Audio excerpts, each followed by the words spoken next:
Welcome back, friends.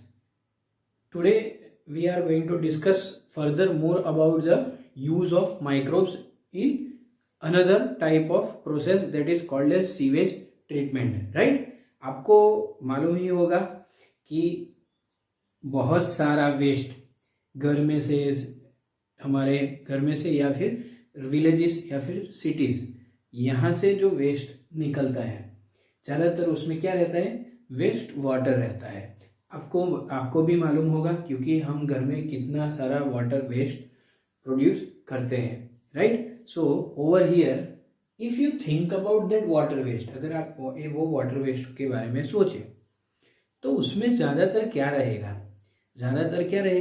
Human excreta, right. समझ पा रहे हो कि नहीं समझ पा रहे हो? ज़्यादातर घर का जो कि वेस्ट होगा या फिर सिटीज़ का जो वेस्ट रहेगा, टाउन्स का जो वेस्ट रहेगा, उसमें वेस्ट वाटर में ज़्यादातर क्या रहेगा, ह्यूमन एक्सक्रीटा, और उसको हम क्या बोलेंगे, म्यूनिसिपल वेस्ट। क्या बोलेंगे उसको? Municipal waste. And that municipal waste is referred as sewage. उसको हम क्या रिफर करेंगे? Sewage, right. So we are going to talk about that only, कि वो सीवेज को ट्रीट कैसे करना है। ओके, सो बेसिकली इंट्रोडक्शन से ही हम स्टार्ट करते हैं। तो वही बात कर रहे हैं, starting with large quantities of waste water. जो large quantities of waste water is produced from कहां से?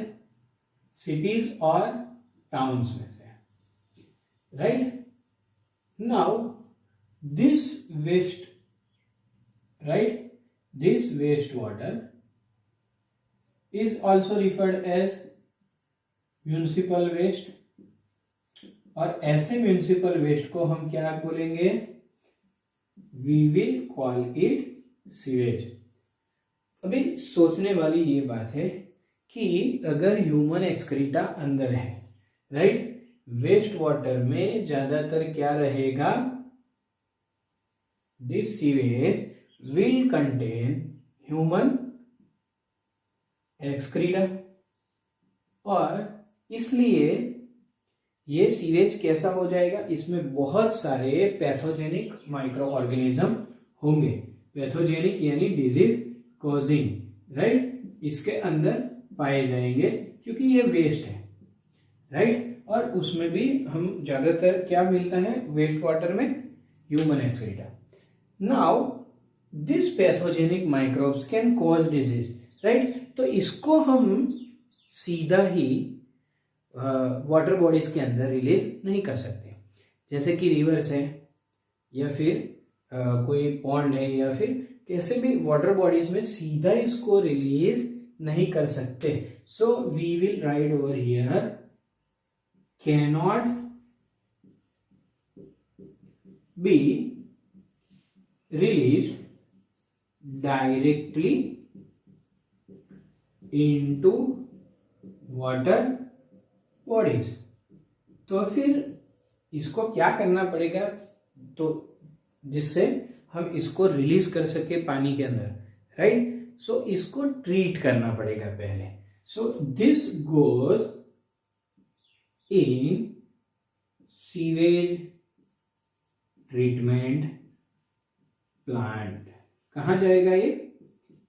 सीवेज ट्रीटमेंट प्लांट के अंदर, और वहां से फिर इसको हम वाटर बॉडीज के अंदर रिलीज कर सकते हैं क्योंकि उसके अंदर जो पॉल्यूटेंट्स है वो कम हो जाएंगे, right. So basically this is about the treatment. Now if I want to do treatment, तो किस चीज से मैं सीवेज ट्रीटमेंट करूंगा? तो जो सीवेज ट्रीटमेंट होगी वो नेचुरली जो इस सीवेज के अंदर हिट्रोट्रॉपिक माइक्रो ऑर्गेनिज्म होंगे, right. So heterotrophic microorganism से ही उसको ट्रीट करने वाले हैं, right. Which is naturally present in the sewage, और उससे ही ट्रीटमेंट करने वाले हैं। Okay, so now we will study the sewage treatment plant by a diagrammatic explanation. चलिए दोस्तों, अभी हम समझते हैं पूरा process by in way I have drawn a diagram, जिससे आपको अच्छे से समझ में आ जाए। राइट, आपको ये एक बार अच्छे से समझ में आ जाए तो फिर आपको फिर याद रखने की जरूरत नहीं पड़ेगी, अपने आप ही आपको पूरा पिक्चर माइंड में क्रिएट हो जाएगा। राइट, तो यहाँ पर आप अच्छे से समझिए। This process may be divided into two treatments या फिर 3 ट्रीटमेंट्स। हमारी एनसीईआरटी में 2 ट्रीटमेंट्स का डिस्क्रिप्शन दिया है। कई बार ऐसा भी देखने को मिलता है कि 2 ट्रीटमेंट के बाद 3rd ट्रीटमेंट भी अप्लाई की जाती है। Right, so first we will study the first 2 treatment, that is primary and secondary. और उसके बाद हमें 2 ऑप्शन होंगे, या तो हम सीधा पानी को रिलीज कर सकते हैं या फिर उसको सब्जेक्ट कर सकते हैं 3rd ट्रीटमेंट के लिए। Right, so we will discuss everything. चलिए स्टार्ट करते हैं। सबसे पहले प्राइमरी ट्रीटमेंट से। यहां पर प्राइमरी ट्रीटमेंट, यहां पर हमने एक टैंक बनाया है। जो प्राइमरी ट्रीटमेंट है वो पूरा एक फिजिकल प्रोसेस है। कैसा है? फिजिकल। राइट, यानी कि इसमें कोई माइक्रो ऑर्गेनिज्म का कोई रोल नहीं है। किसमें? प्राइमरी ट्रीटमेंट में। याद रखना है आपको, primary treatment is a physical process. Right, पूरा एक फिजिकल प्रोसेस है। तो यहां से जब सीवेज आता है, राइट, तो 2 स्टेप में प्राइमरी ट्रीटमेंट होती है। First is filtration, sequence filtration. यहां पर हम एक एग्जांपल ले लेते हैं। एक मैश यहां पर बना दिया हमने। राइट, ओके, जिससे कि क्या होगा, जो लार्ज फ्लोटिंग डेब्रिज रहेंगे वो पूरा फिल्टर हो जाएंगे। राइट, ये एक दूसरा छोटा मैश, ऐसा बहुत सारे मैश हम क्रिएट कर सकते हैं जैसे फिल्टर करना है। तो जैसे एफ्लुएंट यहां पर पास होगा तो सबसे पहला जो प्रोसेस है उसमें क्या आएगा? First is filtration. Right, okay, first is filtration. तो जो फिल्ट्रेशन होगा वो किसका होगा? तो फिल्ट्रेशन किस चीज का होगा? तो जो लार्ज फ्लोटिंग डेब्रिज है सीवेज में उसका ही होगा। राइट, यहां से जैसे पूरा फिल्टर हो रहा है, तो यहां पर लिखते हैं हम लार्ज फ्लोटिंग डेब्रिज का फिल्ट्रेशन होता है। Floating debris, okay. नाउ उसके बाद जो सीवेज होता है, राइट, यहां, ओके, तो जो सीवेज होता है उसमें जो नीचे सेटल होता है क्या होगा? सेकेंड स्टेप सेडिमेंटेशन, यानी कि उसको सेडिमेंट करवाएंगे जिससे कि सॉइल और जो रॉक्स स्मॉल पेबल्स होंगे, राइट, वो नीचे सेटल हो जाएंगे। Right, this is called as grit. इसको क्या बोलेंगे हम? ग्रिट। ग्रिट यानी सेडिमेंटेशन में क्या सेटल होता है? ग्रिट। इसमें आएगा small pebbles and soil. Now this can be removed out, और जो बाहर निकलेगा उसको हम बोलेंगे, जो नीचे सेडिमेंट हो चुका है उसको हम बोलेंगे primary sludge. Okay, this is referred as primary sludge. Now जो ऊपर का पार्ट है, राइट, जो सेडिमेंट नहीं हुआ है उसको हम क्या बोलेंगे? सुपरनेटेंट। ये जो सुपरनेटेंट है उसको एफ्लुएंट भी बोल सकते हैं हम। क्या बोलेंगे? Effluent, right. तो सीवेज जो था उसमें से हमने फिजिकल पार्ट्स को निकाला, पर इसमें पैथोजेनिक जो हार्मफुल माइक्रोब्स है, राइट, वो भी है, नॉन पैथोजेनिक वो भी है। तो ये एफ्लुएंट अभी कहां पर जाएगा? It will be subjected to secondary treatment. Okay, तो यहां पर हम ट्राई करते हैं, right. So after removing the primary sludge, जो ऊपर रह गया है उसको हम बोलेंगे सुपरनेटेंट या फिर effluent. That effluent is transferred to, कहां पर ट्रांसफर करते हैं इसको हम? For secondary treatment. तो ये जो टैंक दिख रहा है आपको, right, this tank is called as aerobic chamber, या फिर उसको बोलते हैं हम ऑक्सीडेशन पॉन्ड, राइट। तो आपको याद रखना है ये पूरा जो टैंक है इसको हम बोल सकते हैं एरोबिक चैम्बर या फिर ऑक्सीडेशन पॉन्ड। ओके, यहां से हमारा स्टार्ट होता है secondary treatment. Now if you think about the secondary treatment, अगर आप सेकेंडरी ट्रीटमेंट, तो यहां पर माइक्रोब्स का रोल आएगा, राइट। अभी समझते हैं हम क्या होता है माइक्रोब्स का रोल। तो यहां पर जैसे सीवेज पास होगा तो यहां पर which kind of bacteria will get more active, क्योंकि ये जो एरेशन चैम्बर है उसमें से एयर और एजिटेशन दोनों कंटिन्यूअसली होता है।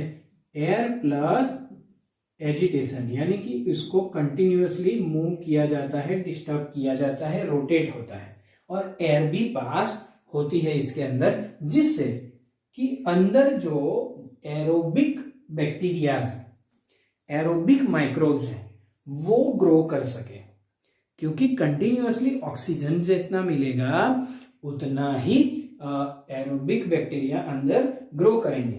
तो यहां पर कौन से बैक्टीरिया ज्यादा ग्रो होंगे? तो यहां पर एरोबिक बैक्टीरिया इन और aerobic microbes, right. Now what will be the activity of this aerobic microbes? Aerobic microbes क्या करते हैं? एरोबिक माइक्रोब्स जो होते हैं, राइट, वो ऑर्गेनिक मैटर को डाइजेस्ट करते हैं। Aerobic microbes oxidize organic matter, right, इसका ऑक्सीडेशन करते हैं। यानी कि जितना ऑर्गेनिक मैटर ज्यादा है, जितना ऑर्गेनिक मैटर ज्यादा है उतना ही ऑक्सीजन का भी डिमांड बढ़ेगा। क्यों? क्योंकि एरोबिक माइक्रोब्स को क्या चाहिए? ऑक्सीजन चाहिए। किस चीज के लिए? For oxidizing the organic matter. यानी कि जितना ऑर्गेनिक मैटर ज्यादा है उतना ही ऑक्सीजन का डिमांड बढ़ेगा। That means higher organic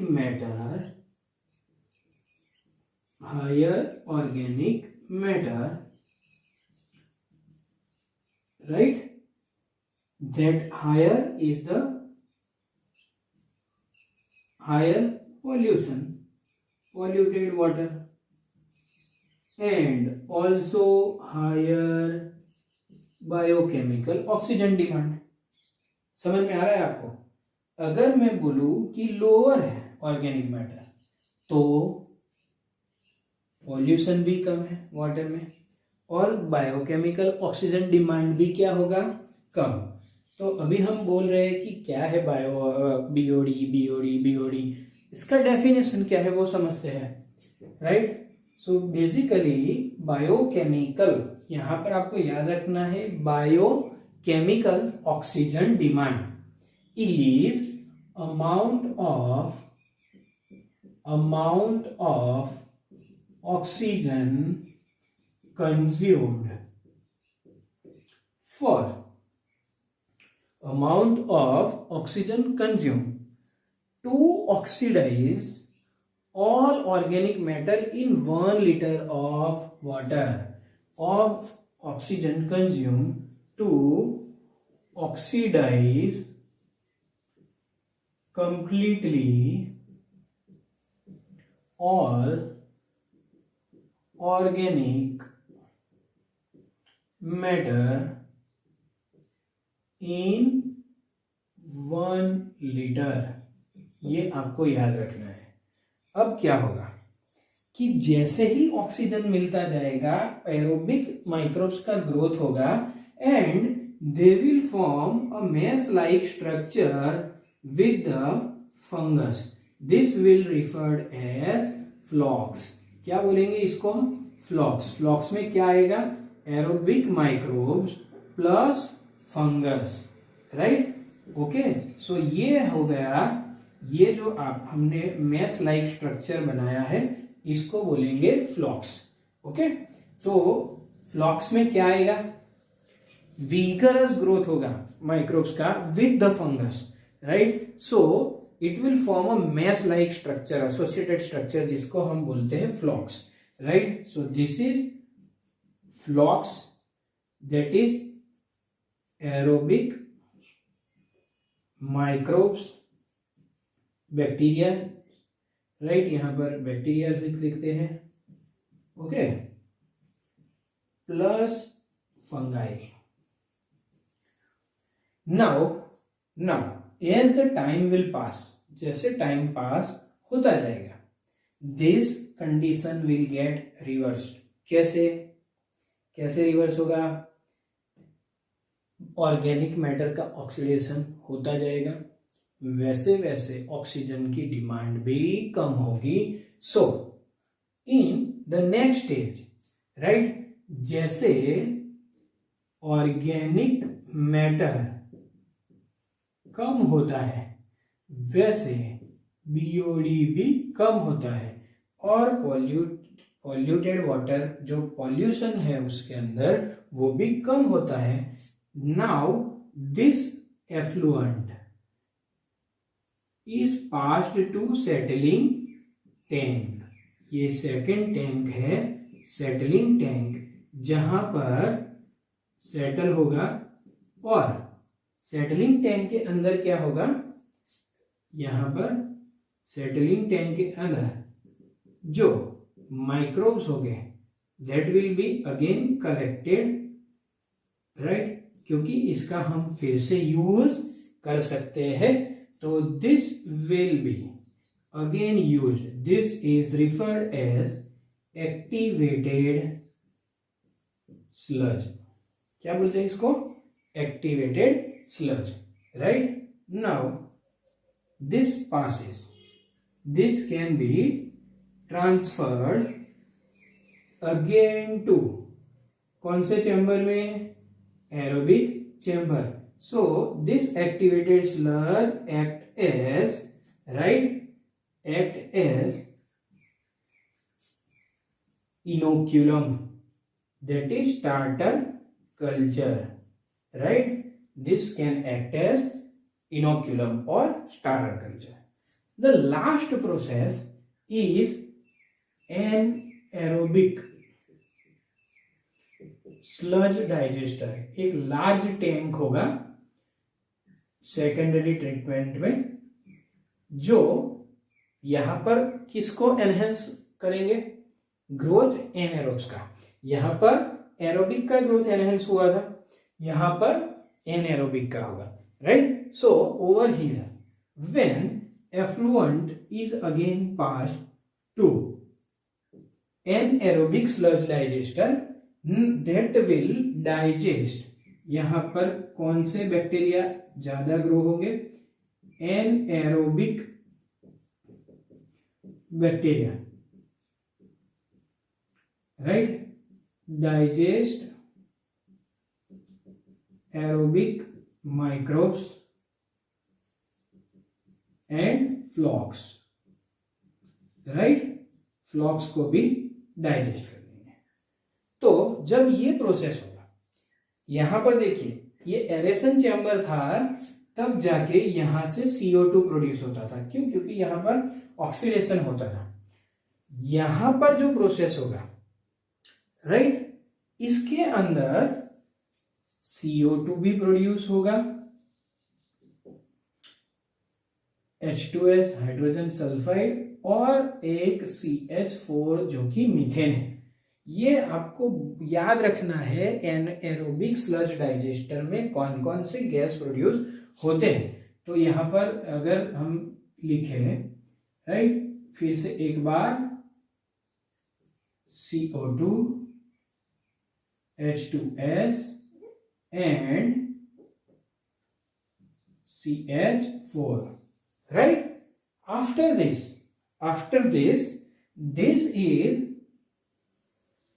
this water according to NCERT can be released into the river, or this can be subjected to the tertiary treatment, right? Okay, यहां पर क्या होगा? Tertiary treatment is a physico-chemical process. Physico-chemical process क्या होगा इसके अंदर? पहले तो सबसे पहले जो ट्रेस बाकी रह गया ऑर्गेनिक मैटर का उसको रिमूव करेंगे। उसके बाद जो इनऑर्गेनिक कंपाउंड्स है उसको रिमूव कर देंगे। उसके बाद जो रहा है उसको फिर से ऑक्सीडेशन के लिए क्लोरीनेशन करेंगे, यानी क्लोरीन गैस को पास कर सकते हैं, या फिर ओजोन गैस को, या फिर उसको इवेपोरेशन के लिए सब्जेक्ट कर सकते हैं, right? So this is a tertiary treatment and then it can be release to the rivers. 85% pollution इससे रिड्यूस होता है। आपको याद रखना है ये। This tertiary treatments also include UV light, right, यानी कि क्लोरीन गैस या फिर ओजोन गैस जिससे ऑक्सीडेशन बढ़े, या फिर UV या फिर इवेपोरेशन।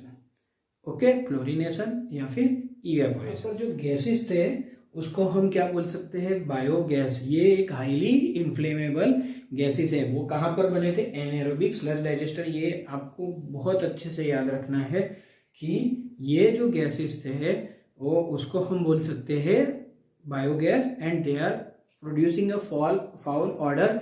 एक थोड़ी बदबू भी आती है, पर ये एक सोर्स ऑफ एनर्जी भी है क्योंकि ये इन्फ्लेमेबल गैसेस है। So this is about the sewage treatment plant. Now this type of you are able to see कि पॉपुलेशन ऐसे ही बढ़ रही है, बहुत ही बढ़ रही है। जैसे पॉपुलेशन बढ़ती है तो सीवेज का प्रोडक्शन भी ज़्यादा होगा। तो इसके लिए जो हमारी नेचुरल वाटर बॉडीज है वो भी पॉल्यूट होती जा रही है। तो गवर्नमेंट जो है हमारी, इन्होंने गंगा एक्शन प्लान और यमुना एक्शन प्लान इनिशिएट किया है ताकि उसमें से ये वेस्ट रिमूव हो सके। सो this is all about the sewage treatment plant, right? आपको खास याद रखने हैं ये गैसेस। यहाँ पर क्या होता है ये आपको याद रखना है, राइट? उसके बाद आपको ये कंसेप्ट भी क्लियर होना चाहिए। व्हाट इज BOD ये भी मालूम होना चाहिए। प्राइमरी ट्रीटमेंट जो है वो है फिजिकल, उसमें प्राइमरी स्लज रहती है विच इज एक्टिंग एज इनोक्युलम। तो एक्टिवेटेड स्लज जो कि सेटलिंग टैंक में बना था, ये सब आपको याद होने चाहिए।